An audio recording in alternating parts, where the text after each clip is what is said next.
सोचिए आप समंदर के बीच हैं।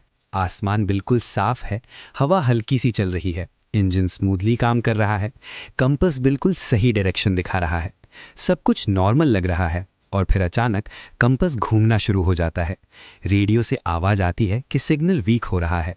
आसपास एक अजीब सी फॉग छा जाती है और कुछ ही पलों में आप दुनिया के लिए गायब हो जाते हैं। यही है बर्म्यूडा ट्रायंगल का राज। अटलांटिक ओशन का एक हिस्सा जहां फ्लोरिडा, बर्म्यूडा और पुएर्तो रिको एक इमेजिनरी ट्रायंगल बनाते हैं। मैप पर यह जगह बिल्कुल नॉर्मल लगती है, लेकिन पिछले कई सालों से इस जगह का नाम सुनते ही लोगों के दिमाग में सिर्फ एक ही ख्याल आता है, लापता होना। बर्म्यूडा ट्रायंगल को कई लोग डेविल्स ट्रायंगल कहते हैं यहाँ जहाज डूब जाते हैं, प्लेन्स हवा में ही गायब हो जाते हैं और पूरी पूरी क्रूज का कोई निशान नहीं मिलता। न रैकेज, न डेड बॉडीज, न कोई क्लियर एक्सप्लेनेशन। सबसे ज़्यादा मशहूर इंसिडेंट 1945 का है।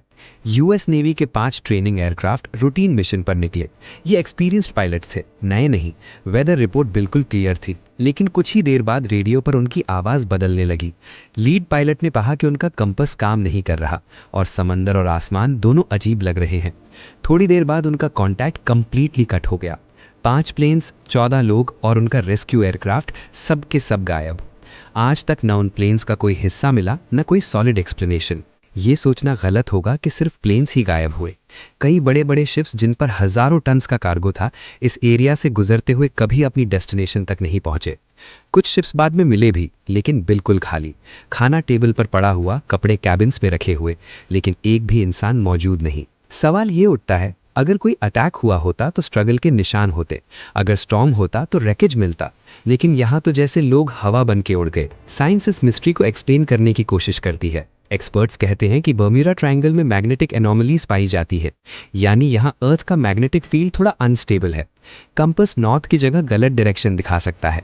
पुराने ज़माने में जब नेविगेशन कंपास पे डिपेंड करती थी, एक छोटी सी गलती पूरी शिप को खुले समंदर में गुमराह कर सकती थी। लेकिन सिर्फ कंपास गलत होना इतनी बड़ी डिसअपीयरेंस एक्सप्लेन नहीं करता। वेदर भी इस जगह का एक खतरनाक पहलू है।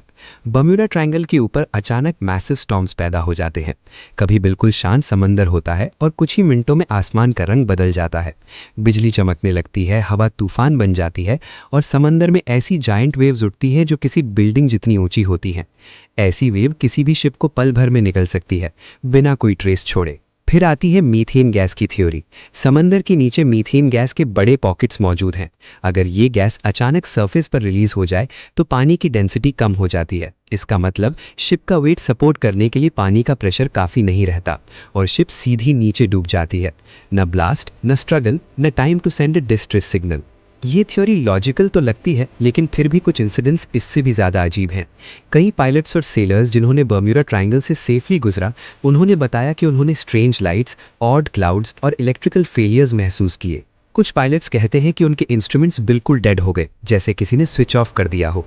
कुछ को लगा कि उनका प्लेन एक टनल के अंदर एंटर कर गया हो, जहां सब कुछ वाइट और ब्राइट था, और जब वो बाहर निकले, वक्त बदल चुका था। कुछ लोगों की घड़ियां आगे चल रही थीं, कुछ की पीछे। ये फिनोमिनन टाइम डिस्टॉर्शन के नाम से जाना जाता है, मतलब वक्त का नॉर्मल फ्लो टेम्पररी डिस्टर्ब हो जाना। यहीं से पैरानॉर्मल थ्योरीज शुरू होती हैं। कुछ लोग मानते हैं कि बर्म्यूडा ट्रायंगल एलियन एक्टिविटी का सेंटर है। कहते हैं कि यूएफओज यहाँ से प्लेन्स और शिप्स को उठा कर ले जाते हैं, स्टडी के लिए, एक्सपेरिमेंट्स के लिए। इसलिए न रैकेज मिलता है, न बॉडीज। कुछ लोग इस जगह को अटलांटिस से जोड़ते हैं, एक एडवांस सिविलाइजेशन जो हजारों साल पहले डूब गई। कहते हैं कि अटलांटिस की एडवांस एनर्जी टेक्नोलॉजी आज भी समंदर के नीचे एक्टिव है, जो इलेक्ट्रोमैग्नेटिक फील्ड्स जनरेट करती है और मॉडर्न मशीन्स को भी कंफ्यूज कर देती है। और फिर सबसे कंट्रोवर्शियल थ्योरी, वर्म होल्स और टाइम पोर्टल्स। मतलब बर्म्यूडा ट्रायंगल एक ऐसी जगह हो सकती है जहां स्पेस और टाइम फोल्ड हो जाते हैं।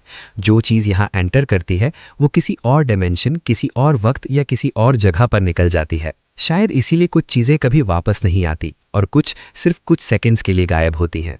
इंटरेस्टिंग बात यह है कि आज के मॉडर्न टाइम में बर्म्यूडा ट्रायंगल से गुजरना ऑफिशियली इतना डेंजरस नहीं माना जाता।